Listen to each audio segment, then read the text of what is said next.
Gusto ko pong pasalamatan ng Panginoon, una sa lahat.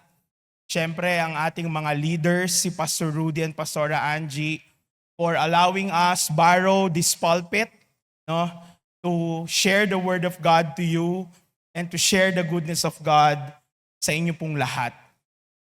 I cannot promise a very entertaining message this morning because I know marami sa atin dito pumunta, hindi nyo naman kailangang sumaya lang.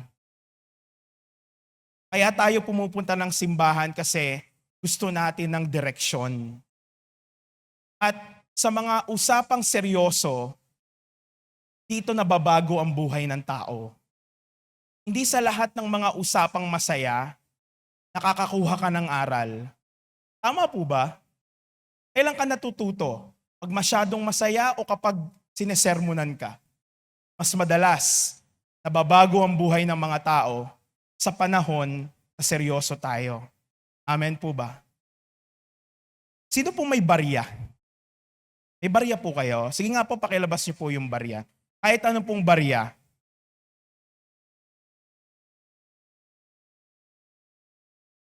Yan. Huwag po kayong mag-alala, wala pong second collection na magaganap. May barya po kayo, no? Okay. Tayo po lumaki na ang barya, alam natin, meron siyang tao at ibon. Diba, naglalaro pa nga po tayo nung araw, no? Tao-ibon.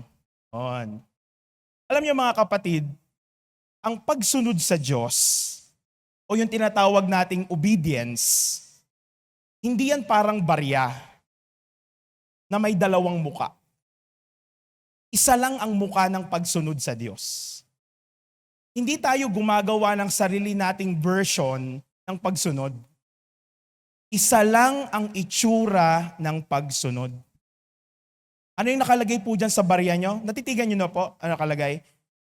Minsan tao, minsan ibon. Tingnan mo yung katabi mo, minsan ibon ba yan? Tao lagi yan, di ba? O hindi ka naman ibon, try mo nga lumipad ngayon, ganun mo yung kamay mo. Makalipad, di ba? Hindi ka pwedeng maging ibon kasi tao ka. At ang tao ay ginawa ng Diyos ayon sa wangis niya. Kita niyo po si Jesus. Wala na po akong ibang babanggitin na modelo ng pagsunod. Para po sa akin ang pinakamahusay na nagpakita ng pagsunod ay si Jesus. Bakit po? Until to the point of death, He obeyed the will of the Father. Hanggang sa kamatayan niya, siya ay sumunod sa Diyos. Basahin natin yung unang Samuel 15:22, 1 Samuel 15:22. Yan. May version na iba, yung NLT. Ayon. Kasi kaming mga taga-Europe, NLT kasi ang ginagamit na. Yes. Sabi diyan, listen. Makinig daw. Makikinig po kayo. Amen. Listen. Obedience is better than sacrifice. Ang pagsunod ay mas mainam kaysa sa nagsasakripisyo. Okay?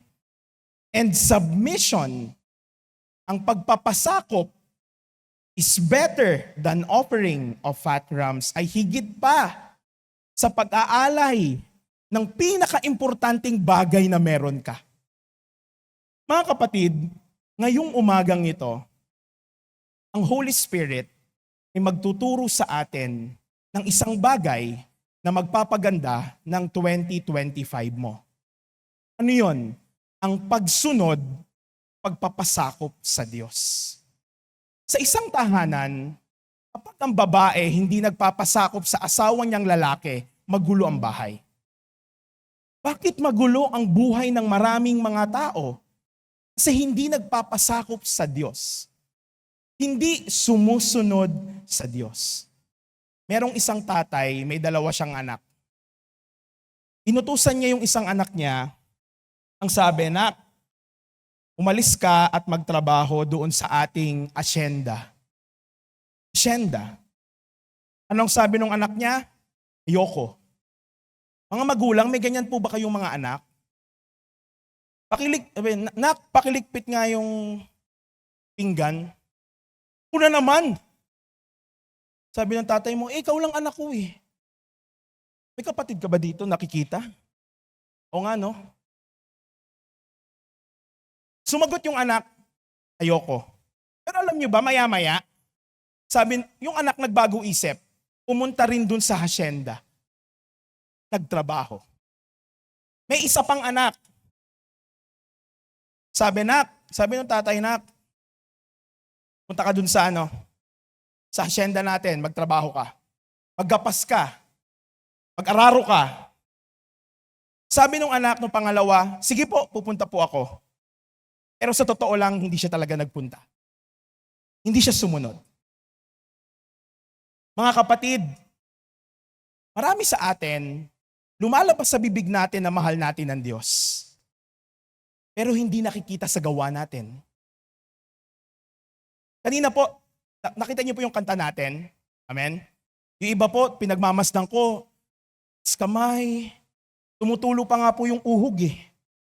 Lord, I love you. Alam niyo ba, ang pinaka maingat mong sasabihin kapag nag-worship ka, I love you, Lord. Gaano mo kamahal ang Diyos? Paano kapag sinubok ng Diyos yung pagmamahal na sinasabi mo? Alam mo, paano susubukin ng Diyos ang pagmamahal na sinabi mo kanina? Uutusan ka niya. Nak, iwanan mo na yung lalaki na yan. Iwanan mo na ang bisyo na yan. Iwanan mo na ang pagsusugal. Are you willing to follow the Lord? Amen?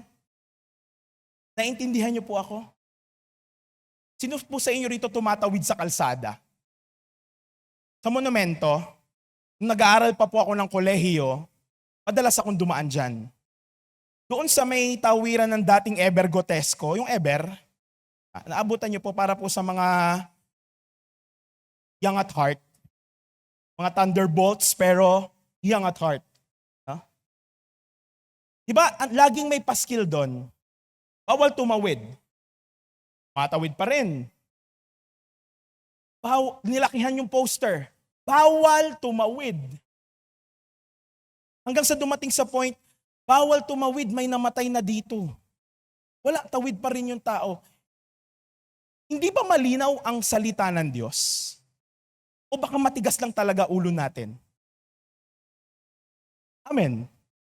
Yan. Sige kapatid, ngayong umagang ito, hindi ka pinagagalitan ni Lord. Pinapagaling ka. Kasi lahat tayo may sakit. Alam niyo ang sakit natin? Hindi po tayo masunurin.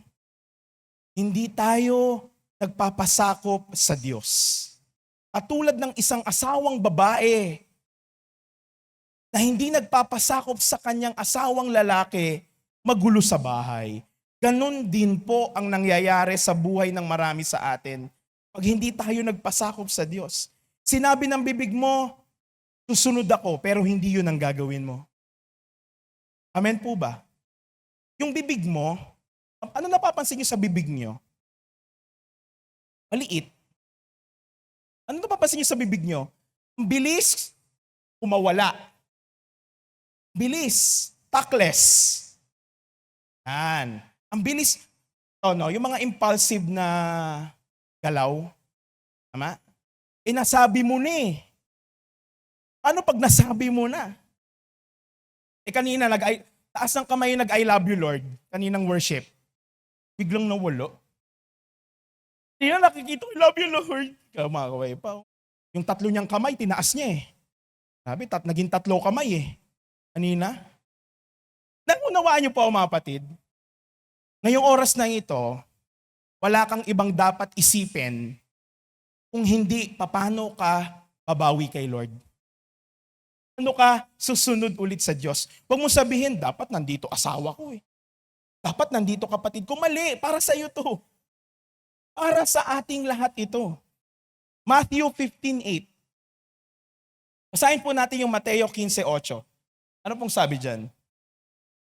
These people honor me with their lips, but their hearts are far from me. Lumalabas sa bibig nila, mahal ko ang Diyos, mahal ko ang kapwa ko, pero still, we slander our fellow men by making gossips about them. Amen? Maraming ganyan. They are self-confessed Christians, followers of Christ, tagasunod ni Jesus, but still ungentle, unkind, walang self-control, lalo na pagdating sa bibig.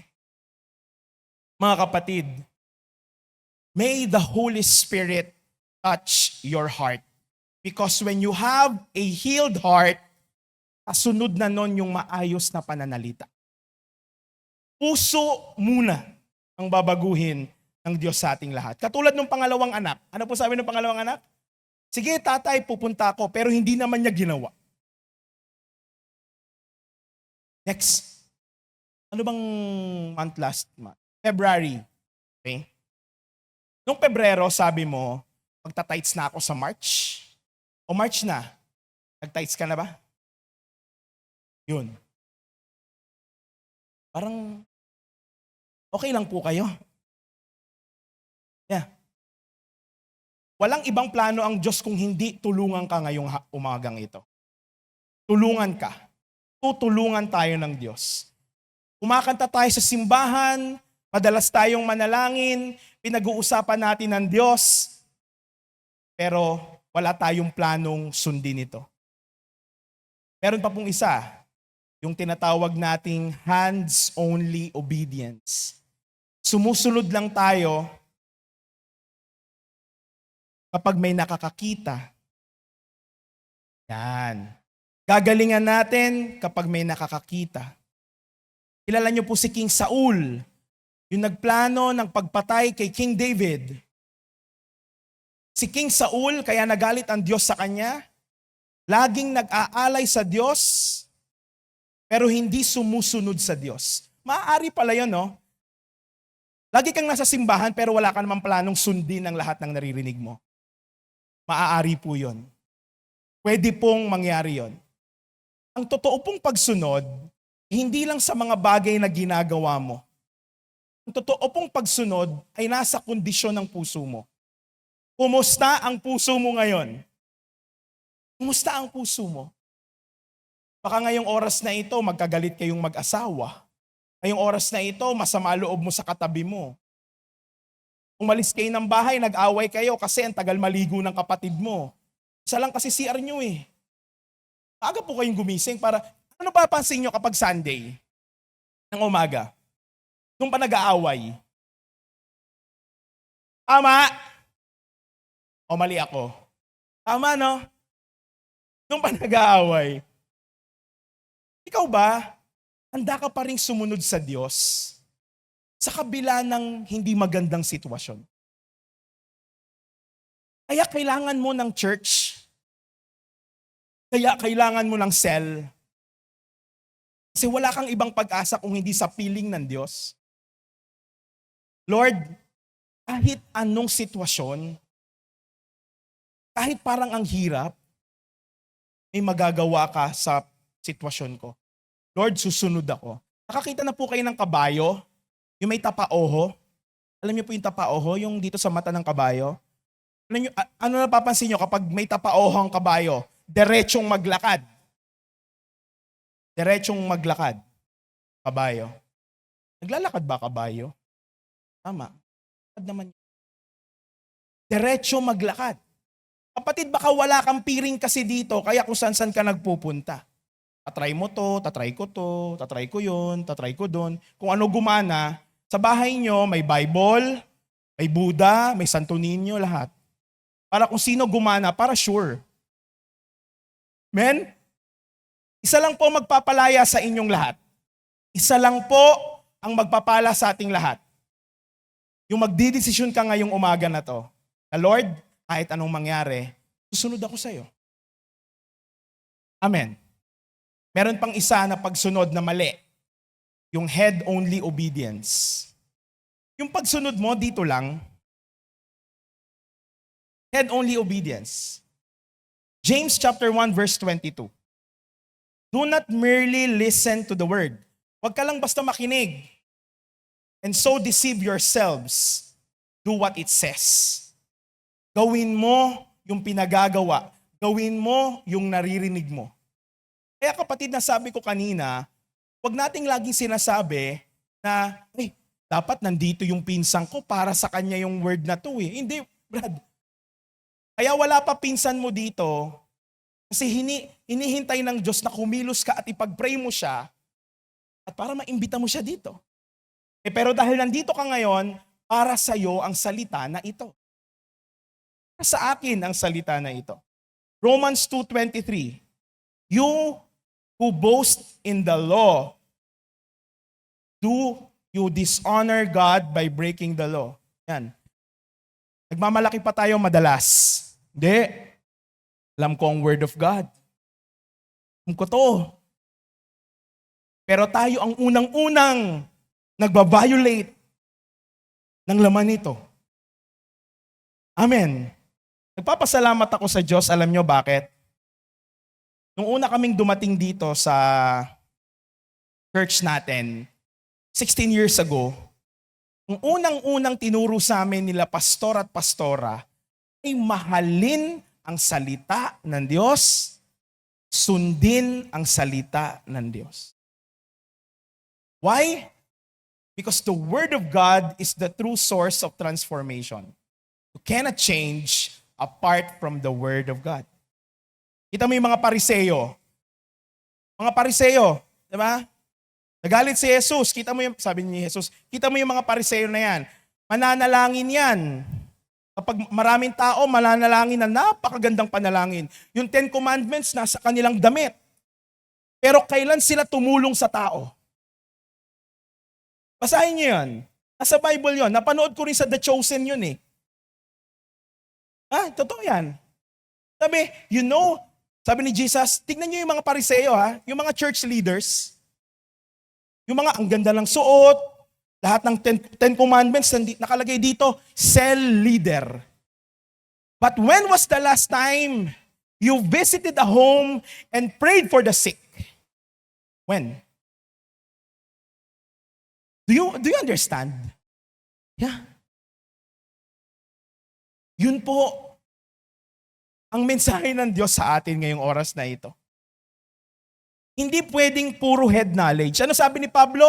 Pumapatay ang salita, pero ang Espiritu ay nagbibigay buhay. Bilang isang cell leader, cell leader po ako. Bilang isang cell leader, bago ko po i-meet yung mga tao ko, yung mga disciples ko, naghahanda po ako. Nag-aaral ako. Gumagawa ako ng mga lessons para lumago sila sa Panginoon. Kasi katwiran ko, ayokong masayang yung oras nila. Naglalaan sila sa akin tuwing Tuesday ng gabi. Tapos tatanungin ko lang sila, ba't di ka lumalago? Alam mo ba sinabi sa Bible, pag di ka lumago, punta ka impyerno?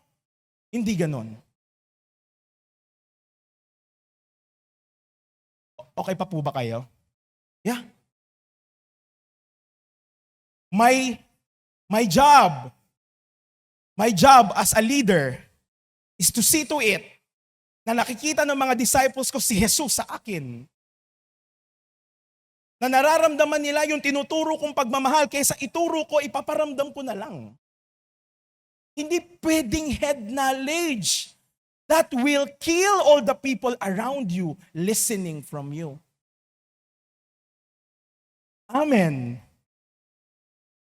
Sabi ni Lord, mag-tithes ako.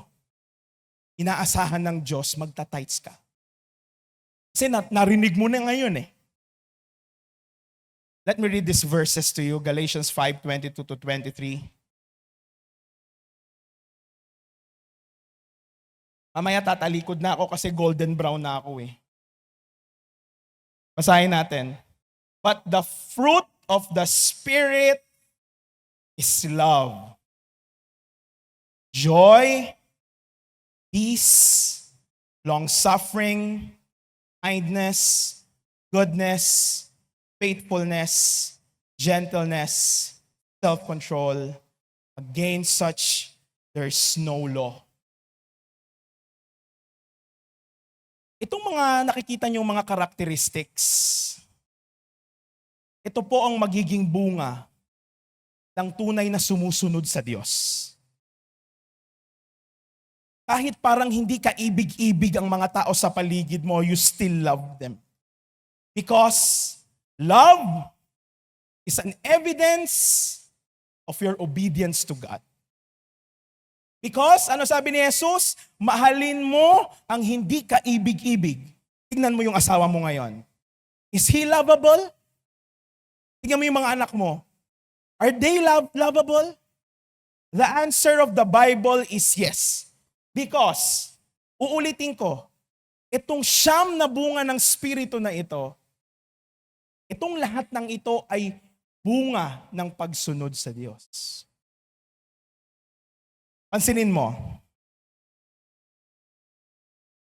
kapag may problema, wala kang kapayapaan, baka hindi ka sumusunod kay Lord.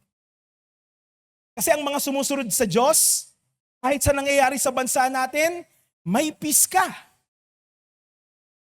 Kahit nawalan ka ng trabaho, still you obey God, may peace ka. Sinusubok ng mga tao sa paligid mo, yung pasensya mo, still you are gentle. Why? Because you obey God. Ito ang gawin nating checklist. Ang totoong sumusunod sa Diyos, meron nito. Hindi may pera. No, hindi may malaking bahay. May nadaanan ka rin ba? Oh, si sister, laki ng bahay, ang ganda. Sumusunod yan sa Diyos. Hindi po yun. That's very superficial. Talog po, mababaw. Gusto mong malaman at sumusunod ka sa Diyos? Kapag sinusubok ka, kita sa'yo lahat to. Kasi, obedient ka sa Lord. Nagpapasakop ka sa Diyos. People are teasing you. People are trying to intimidate you. The devil is trying to intimidate and insult you and give you false accusations. But you obey God, you will have this seen in your lives. Amen. Naintindihan niyo po? Thumbs up nga po kung naintindihan niyo. Yeah. I have no other agenda this morning but to draw you closer to your Creator. Wala po akong ibang agenda ngayong umagang ito. I am not here to impress you. No. I'm not here to indulge with your applause. I'm here serving you to draw you closer to God. To know. In order for you to know the perfect plans of the Lord for your life. Amen. How to fully obey God. Paano ako susunod sa Diyos? How to fully obey God. Mga kapatid, there's no such thing as partial obedience. There's no such thing as delayed obedience. Because partial obedience is disobedience. Delayed obedience is disobedience. Again, wala pong ibang muka ang pagsunod. Iisa lang po ang itsura ng pagsunod. The first thing that I would like to share with you on how you will be obeying God totally with your entire life is, number one, obey with your heart. Obey with your heart. How? You love God first. Obey with your heart. You love God first. Alam nyo mga kapatid, kapag lahat importante sa'yo, walang importante sa'yo. Yeah. Kapag lahat number one sa'yo, wala naman talagang number one sa'yo. Ako po ay isang guro by profession. Isa po akong edukador. Nagtuturo po ako sa mga kabataan sa paaralan, sa pamantasan. Hindi po yon ang aking misyon. Hindi ko po misyon maging guro. Hindi mo misyong magpakain ng pamilya. Hindi mo misyong mag-aral. Hindi mo misyon na maghanap buhay, mag-earn ng money. Isa lang po ang misyon nating lahat. And that is to love the Lord our God. Matthew 22 verse 37. Isa lang po. Kung lahat sa'yo misyon, walang misyon. Kasi kaya misyon, espesyal. Tama yan, mahalin mo pamilya mo. Goods yan. Mahalin mo trabaho mo, tama yan. Pero wag dadating sa punto na magkapantay na sila ng Diyos. Magkapantay na sila. Yung nagdadalawang isip ka, magbubukas ba ako ng tindahan o magsisimba muna ako? Maglalaba ako o magsisimba muna ako? Amen? Yeah. Sabihin mo nga sa katabi mo, ang lahat ng bagay ay nakapag-iintay. Dahil ang Diyos ay hindi bagay, uunahin mo siya. Holiness cannot wait. Ang Diyos, madalas, iniindya natin. During our prayer time, ina-expect ng Diyos darating ka, pero walang mag-show up na anak niya. John 14:15. Tignan niyo po ito. Sabi ng Diyos, if you love me, obey my commands. Isa sa mga palatandaan na mahal ko ang mga magulang ko, isusundin ko ang utos nila. Susundin ko, utos nila. Pag sinabi nila sa akin, Kim, sa bahay po kasi Kim ang pangalan ko eh. Kim, maglikpit ka. Okay. Nung bata ako ganun, likpit. Pero niyo po ba, dumating na sa point na hindi na ako kailangang utusan. Maraming mga Christians, maraming mga nagsisimba, lagi pang inuutusan. Do you still wait for a command before you take a bath? Do you? Kalugin ko po Kasi akala ko nasa Amerika ako eh. Lamig eh. Nag-iintay pa po ba kayo ng utos na mahalin mo anak mo? Na maligo ka? No. Lalo na sa pagmamahal sa tao, lalo na sa pagmamahal sa pamilya mo, nag-iintay ka pa ba ng utos na mahalin mo ang anak mo? No. Mga kapatid, it's not all the time you need instructions before you obey. It will become your culture. The culture to obey. That will become your culture. Magiging kultura mo ang pagsunod. Magiging kultura mo ang pagsunod. If you are truly saved by Jesus, dadaloy sa dugo mo ang dugo niya. Ang dugo ni Jesus ay may taglay na pagsunod. Amen. E paano pag wala na akong mga magulang? Yan ng Diyos. Bakit iniwan ka ba ng Diyos? Sabi sa awit, iiwanan ka ng mga magulang mo, pero hindi ka pababayaan ng Diyos. May tatay ka eh. May Diyos ka sa langit. Ito, Word of God. Amen. The more we love God, the easier it becomes to obey Him. Mas mahal mo, mas madaling sundin. So ano dapat pala mauna? Mahalin mo. Mahalin mo.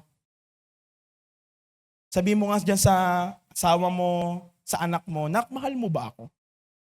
Sundin mo ko. Pray for a heart that desires to obey out of love. Masyadong magulo ang magiging sitwasyon natin pag hindi tayo sumusunod.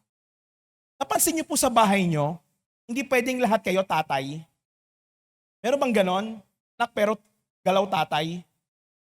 Anak pero galaw nanay. Yung anak siya yung nagsuutos sa magulang. Altukan mo kaya. Uy, anak ka lang ha. Mga kapatid, inaayos ng Diyos ang puso nating lahat ngayong oras na ito. Ang pinakamagandang maiintindihan nyo sa mensahe ngayong umaga ay magpakumbaba. Mahirap sumunod kapag mapagmataas ka. Ang makakasunod lang, yung mapagpakumbaba. Alam niyo mga kapatid, ang sumisira sa community, di ba community tayo? Hindi na lang ako lalayo ah. Can you hear me at the back clearly? Okay. Ang sumisira sa isang pamilya ay pride. Hindi po yung sabon. Pagmamalaki. Walang nagsusorry eh. Sabi ng Diyos, nag-uutos ang Diyos eh. Patawarin mo ang mga nakasakit sa'yo. In your heart, forgive. Forgiveness is a command. If you really obey God, if you really love God, if you love me, obey my commands. Forgiving others is a command. Yan. Baka marami sa atin kaya mahirap ang buhay kasi may unforgiveness na daladala. Hindi mo mapatawad ang tatay mo. Hindi mo mapatawad yung nanay mo. Hindi mo mapatawad yung kapatid mo. How can you declare that you love God, yet you don't forgive others? You don't have the love of the Father if you cannot forgive other people. If you want people to believe you that you love God, first thing, forgive. Forgive. Amen. Marami sa atin pumunta ng simbahan na to, sa totoo lang, pinilit mo na lang yung sarili mo eh.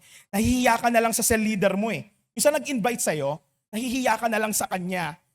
Kaso, may utang ka sa kanya. Kaya, kailangan ko magsimba. Kasi pinagkakautangan ko yung nag-invite sa akin. Diba? Yung ibang magsisimba, mayroon lang agenda. Pero alam niyo mga kapatid, meron ding mga nagsisimba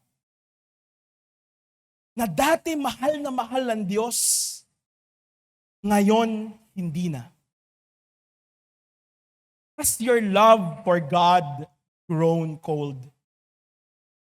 Then, kung nagpalamig ng relasyon mo sa Diyos, alam mo kung ano?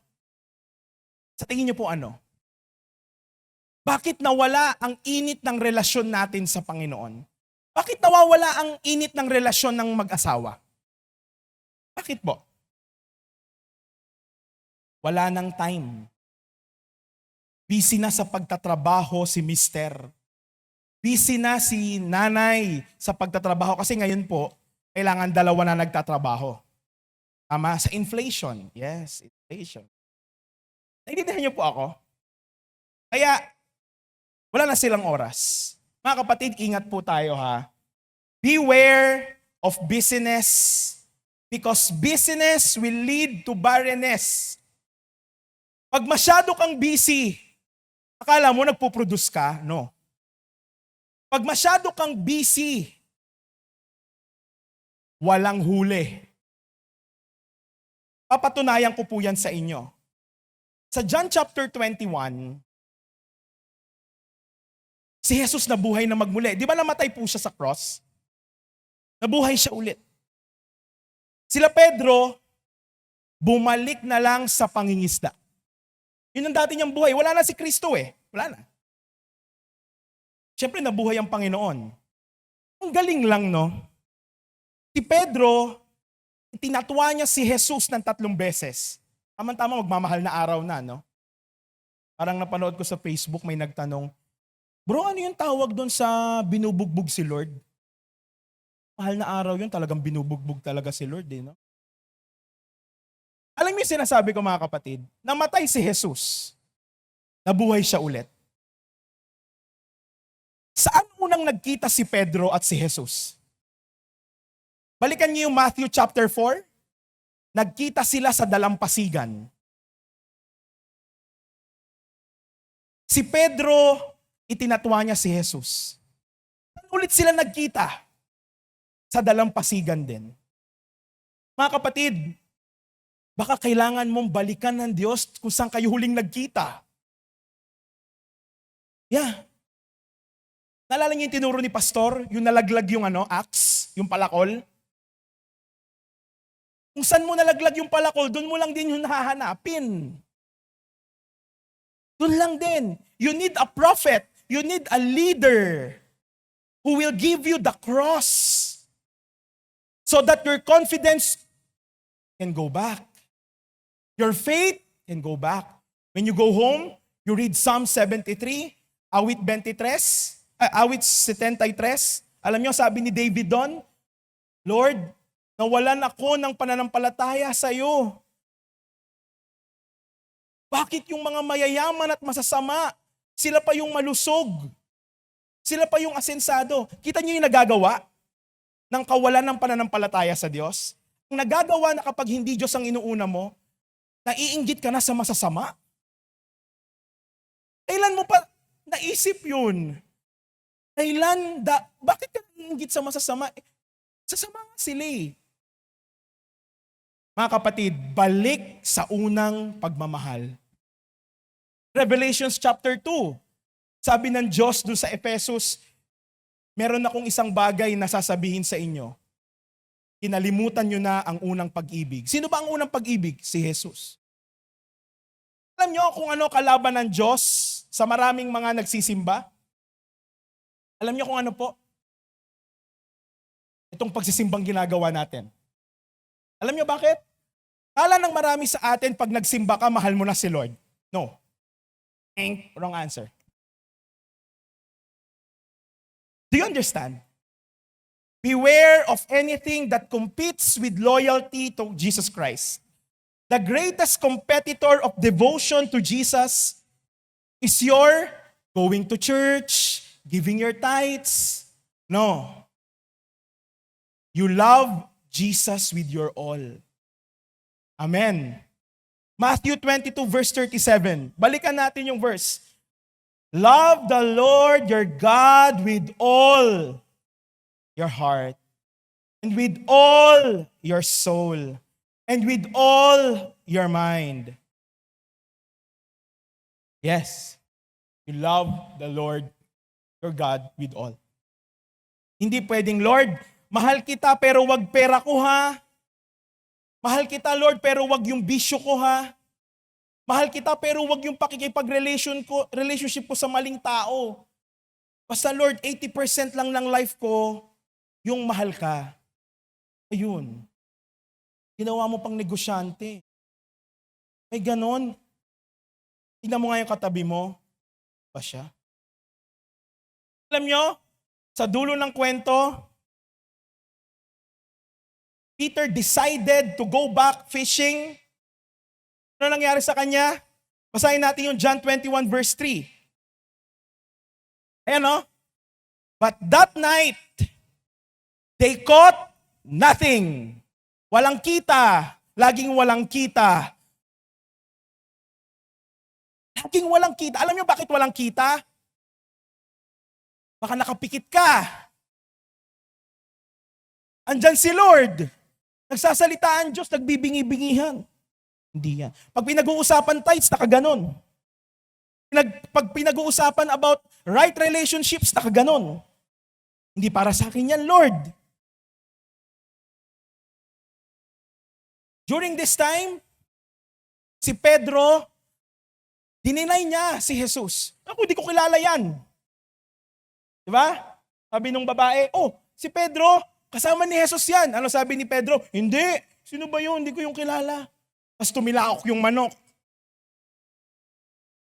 Yun ang nangyayari kapag you deny Jesus. You will get nothing. Nag-uutos ang Diyos, hindi natin ginagawa. Expect the same thing. Wala rin gagawin ng Diyos. Wala rin gagawin ng Diyos. Amen. When we put Him first, we have nothing to lose and everything to gain. When we put God first, we have nothing to lose and everything gain. Kapag sumunod ka sa Diyos at inuna mo siya, walang mawawala sa'yo, magkakaroon ka pa. Yan ang Diyos mo. The second thing that you need to understand so that you will be able to obey God totally is to obey with your mind. Sumunod ka na kasama ang iyong isip. Huwag kang gagawa ng isang bagay na hindi kasama ang isip mo. You know yes man people? Yes man people? Yeah. Kasi adjective na yun eh. Yes man people. Do you know them? Yung mga laging, opo. Di ba na nagtatanong, paano po yung ganun? Yung laging, okay. Sasabihin, sige, magsabu ka, okay. Sige, tumalong ka doon, sige, okay. Laging okay ng okay. Kapatid, kaya ka binigyan ng utak para mag-isip. Kaya ako binigyan ng isip para gamitin ito. Alam nyo ba, merong isang theory, medyo magto-theory ako ng konti, ha?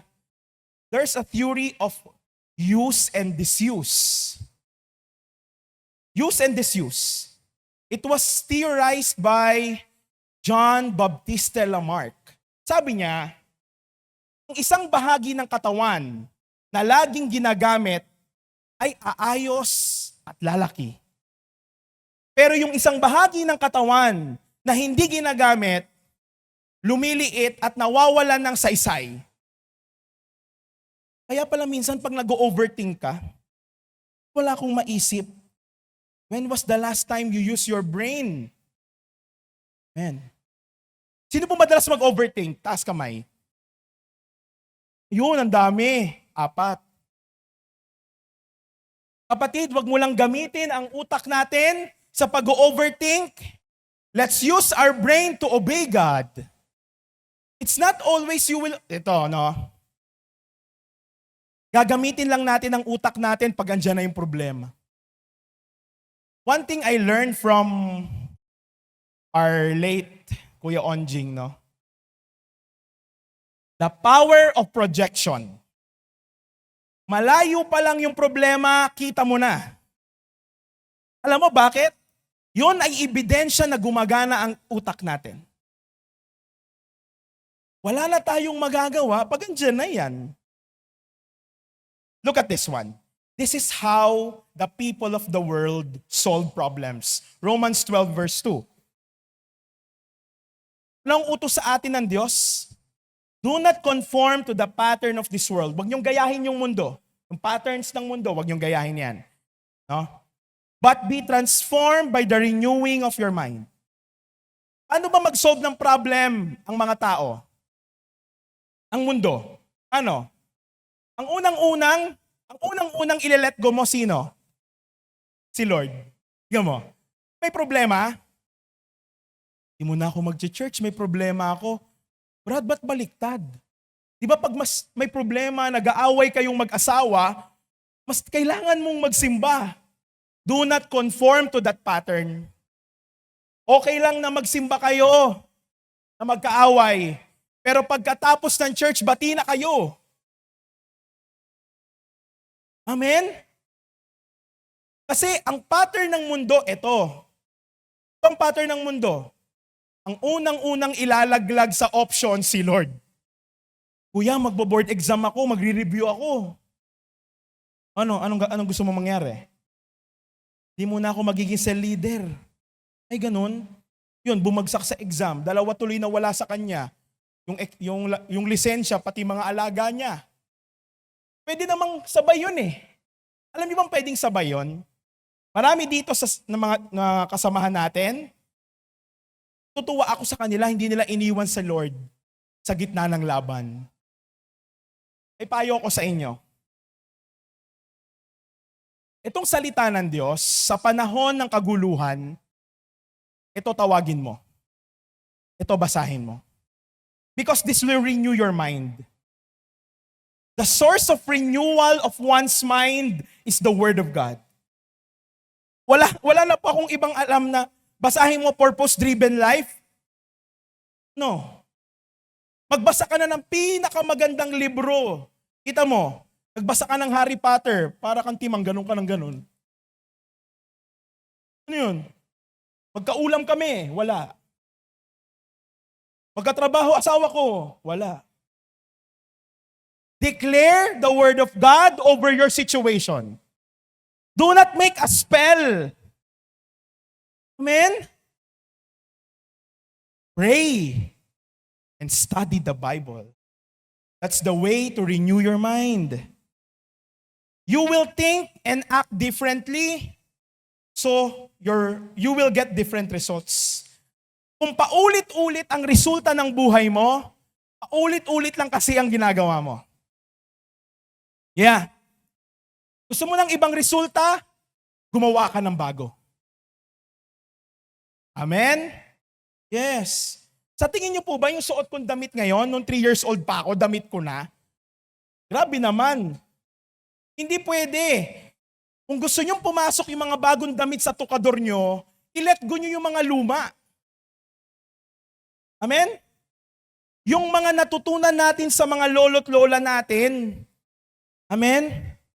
Alam mo, apo, mahirap lang tayo. Kaya mamamatay din tayong mahirap. Sa loob-loob ko, sabi ng ko, totoo ba to? Hindi ganyan turo sa amin sa church.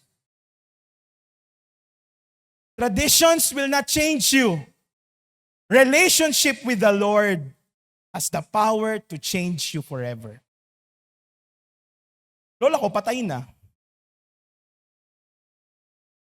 Pero, nagpapasalamat ako sa Diyos. O hindi dahil namatay lola ko, ha?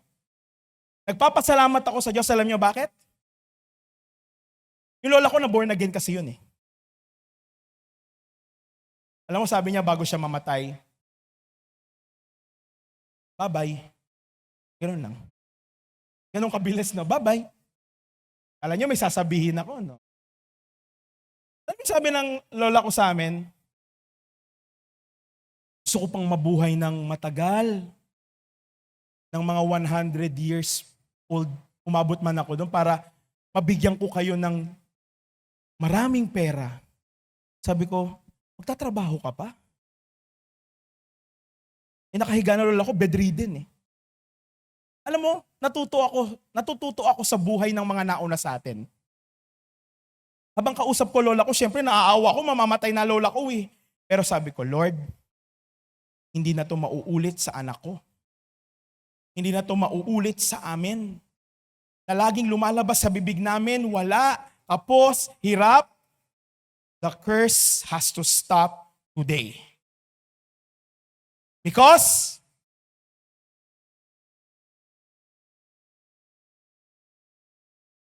aalis ka sa pagiging matigas na ulo. Roon. Pupunta ka doon sa lugar na sumusunod ka. Punta ka doon. Remember Jesus, during the time na nagpe-pray siya bago siya hulihin, sa Gethsemane, ano sabi niya? Ama, mahirap tong pagdadaanan ko. Pero Lord, yung kalooban mo ang masunod. Yung po ba yung lugar ng Gethsemane? Doon dinudurog ang olive seed. Kaya may olive oil eh. Sa mga nagluluto dyan, hindi po ba yung olive oil? Yes. Doon kinakatas yun. Pinepress yung buto. Lumabas ang tunay na katas ni Jesus. Ano yung tunay na katas ni Jesus? Kahit mahirap yung pagdadaanan niya, obedient siya. What Jesus did on the cross is not sacrifice. It is obedience to the Father. Alam niyo po ba, kapag lagi kayo nagsasakripisyo, nakakapagod? Punta ako church, sakripisyo ko to. Ha? Kita mo, next week wala ka na rito. Sige nga po, pikit mo mata mo, sabihin mo yung salitang sacrifice. Parang ang bigat. Pero pag obedience, obedience. Wow, what a nice place to stay. Meron kang bagong bahay, pangalan obedience. Stay there and enjoy the blessings of the Lord. You have to exit Egypt. Kailangan mo lumabas sa Egypt. Ano nangyari sa mga Israelita? Nilabas sila ng Diyos sa Ehipto, pero utak alipin pa rin. Utak alipin pa rin. Their location had changed, but their mindset had not. Kapatid, alam mo ba, bakit sila Pastor Rudy, dinadala tayo sa mga magagandang lugar? Para magbago ang mindset natin. Lahat ng first time ko sa ministry nangyari.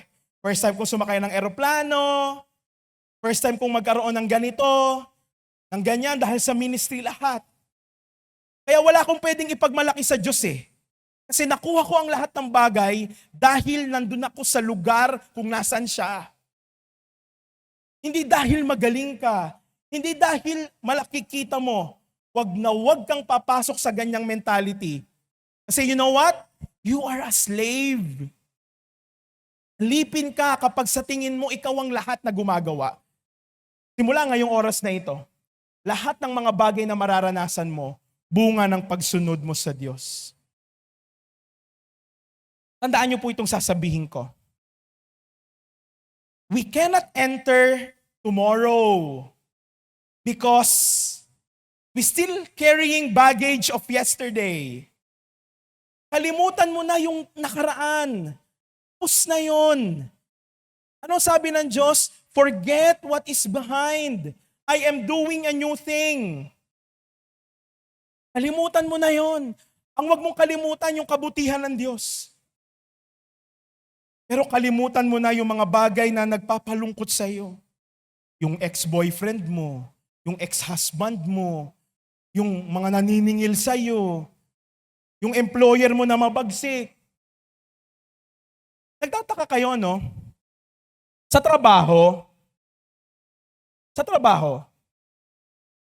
bakit napagkakamalang sip-sip yung napopromote? Ay mga katulad ko na nagwo-work, ay sip-sip yan kaya na-promote eh. Hindi ba pwedeng obedient lang siya? Kaya siya nagustuhan ng amo niya. Gusto mong magustuhan ka ng Diyos? Madali promotion mo. Sumunod ka. Amen. Ang pangako ng Diyos ay garantisado para lang sa mga gumagawa ng gusto ng Diyos. Garantisado ang pagpapala. 1 Corinthians 2:16, but we have the mind of Christ. We have the mind of Christ. You don't have the mind of your father. You don't have the mind of anyone else. You have the mind of Christ. Ano ba yung utak ni Jesus? Laging sumusunod sa Diyos. Laging sumusunod sa Diyos. Sino ang pwedeng gamitin ng Diyos sa mga utos niya, ang salita niya? Ang mga leaders natin. That's why we have leaders to consult. Pwede silang lapitan. Kuya, pastor, ano po pa pwede kong gawin? Joshua 1:8. Study this book of instruction continually. Meditate on it day and night, so you will be sure to obey everything written in it.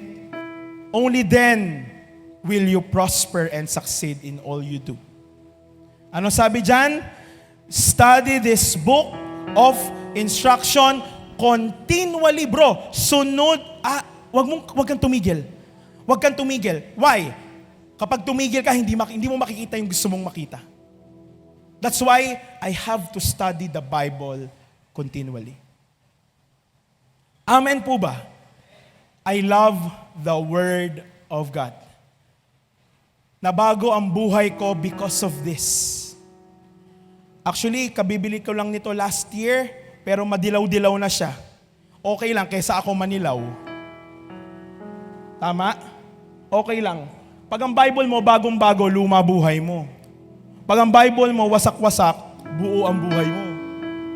Okay lang na ito maluma, wag lang ako. Pero kapatid, every time na binubuksan ko to, nababago utak ko. Umaasenso yung utak natin. Let us all stand.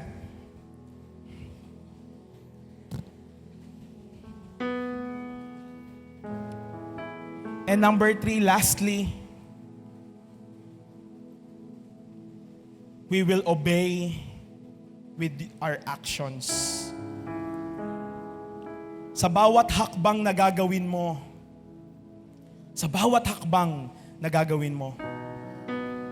The Lord will ordain your steps.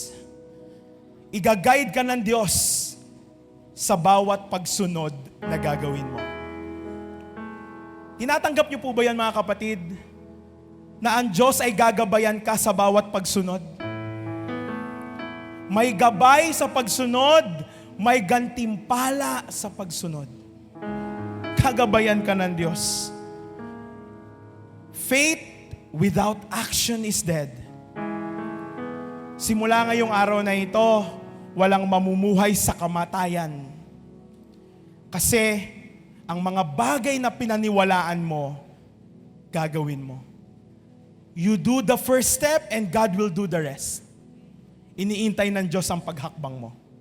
Iniintay ng Diyos ang paghakbang mo. Moses, itaas mo yung tungkod, mahahati ang dagat. Nahati ang dagat? Yes.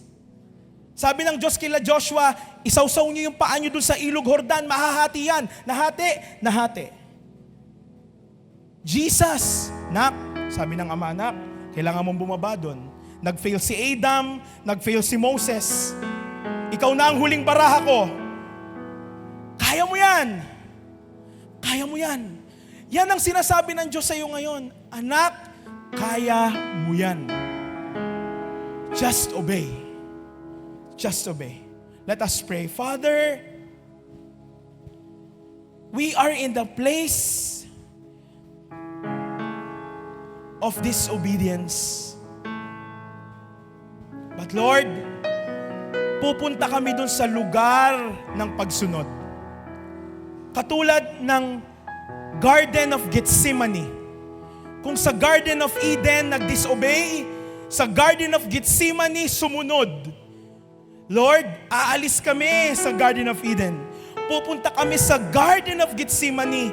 Nalalabas ang tunay na kami. That as children of God, we will obey the Father. Hallelujah. If you are just willing and obedient, you will eat the best of the land. The best of the land. Not the good, not the better, but the best of the land. I pray that you may be willing to obey. Hindi ka napipilitang sumunod. Kung hindi, buong puso kang sumusuko sa Diyos. Please raise your hands. Father, here are your children. Kami anak mo. Anak mo kami, Lord. Sumusuko po kami, Panginoon. Lahat ng pagmamalaki, kayabangan, kakayanan, right now, iniiwan na namin yan sa paanan ni Jesus. It is I who no longer live, but Christ lives in me. Kaya Lord, every time na nagpe-pray ako, every time na sumusunod kami, ang nakikita mo sa amin, hindi kami, kung hindi si Jesus na mahal mo. Kaya pag nanalangin kami sa pangalan ni Jesus, we will have it. Salamat po, Panginoon, sa umagang ito. Katulad ni Jesus, until to the point of death, He obeyed God.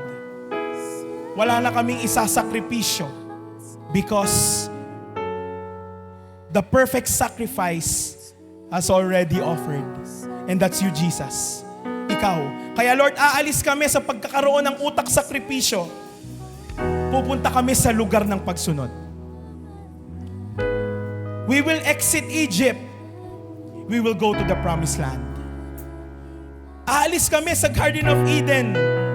Pupunta kami sa Garden of Gethsemane, wherein you will hear from us these words, not my will, but yours be done. Salamat po, Panginoon. Holy Spirit, we thank you for today. For you are great.